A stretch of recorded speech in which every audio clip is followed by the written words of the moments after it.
वैसे आपने देखा ही होगा, तो आपका क्या राय है इसमें? आप जैसा बने सब, आप जैसा, आप दिखा दो ना, सबको देखने तो दो अपने आप को, आप जैसा बनो, स्वतंत्र बनो, प्रखर बनो। और वो लोग तो ऐसे हैं जो पहनावे पे भी सवाल खड़ा करते हैं, वो अपनी मन मर्जी से कहते हैं ये पहन सकते हैं, ये नहीं पहन सकते हैं। सर, इतना कुछ दे रही है पार्टी, यूपी में जो लड़कियों को लेकर जो अपराध हो रहा है, दुष्कर्म हो रहा है, रेप हो रहा है, उसको लेकर नहीं लगता कि कोई सेल्फ डिफेंस ट्रेनिंग प्रोग्राम भी चला सरकार बनवाइए।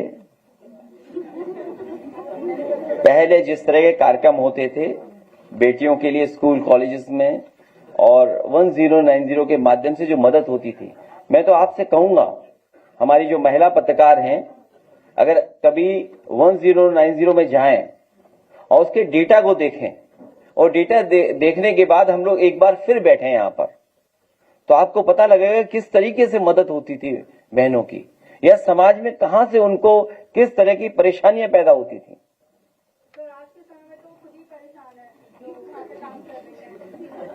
जिस तरह हमारे पत्रकार साथी परेशान है, वैसे हर आदमी परेशान है। दूषित पेयजल पर क्या बोलेंगे अखिलेश जी?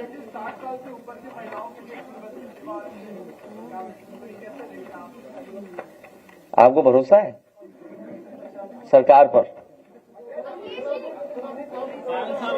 और ये बसें,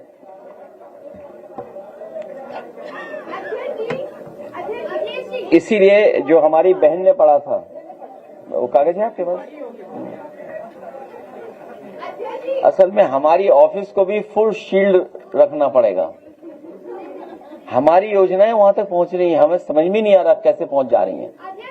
आज जब हमें तय करना था 2 हफ्ते पहले कि आने वाले समय में मैनिफेस्टो में हम लोग ये तय करेंगे,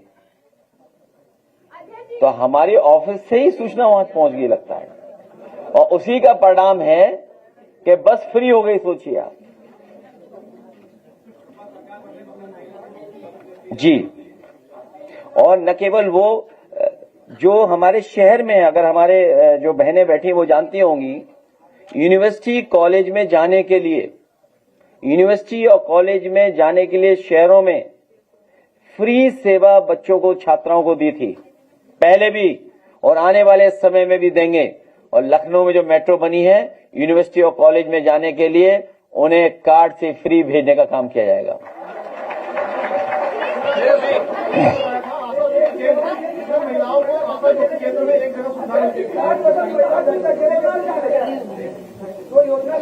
तो हमसे क्यों पूछ रहे हो?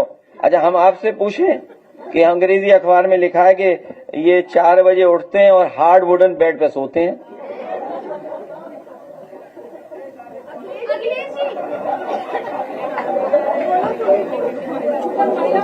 क्यों, क्या पूछ रहे थे? देखिए, इसी ये ठीक कह रहे हैं कि पूरी तैयारी के साथ कोई योजना नहीं चलाई जा रही है। कम से कम उस महिला के साथ या वृद्ध महिला के साथ अगर कोई जा रहा है, तो अगर बच्चा है तो फ्री होना चाहिए, और परिवार का कोई वृद्ध है और जो उसके सहायता और सहयोग के साथ जा रहा है, सहयोग के लिए जा रहा है, उसकी आधी होनी चाहिए, आधी टिकट लगनी चाहिए।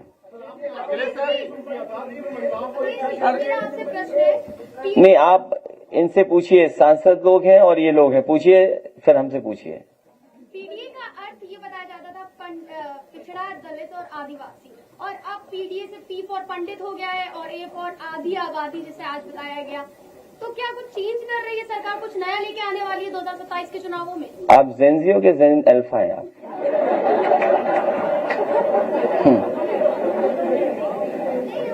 हैं?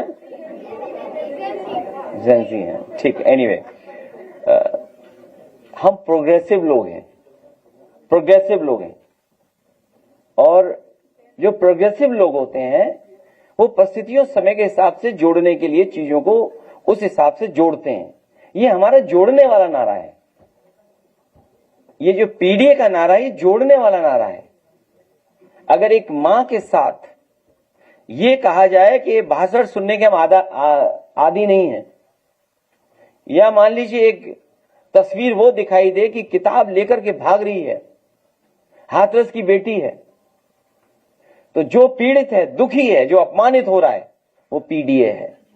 और जितना हम प्रेम, दया, अपनापन दिखाएंगे, उतना ही हम पीडीए के लोगों को जोड़ने का काम करेंगे। और पीडीए जो पी है वो प्रोटेस्ट भी है।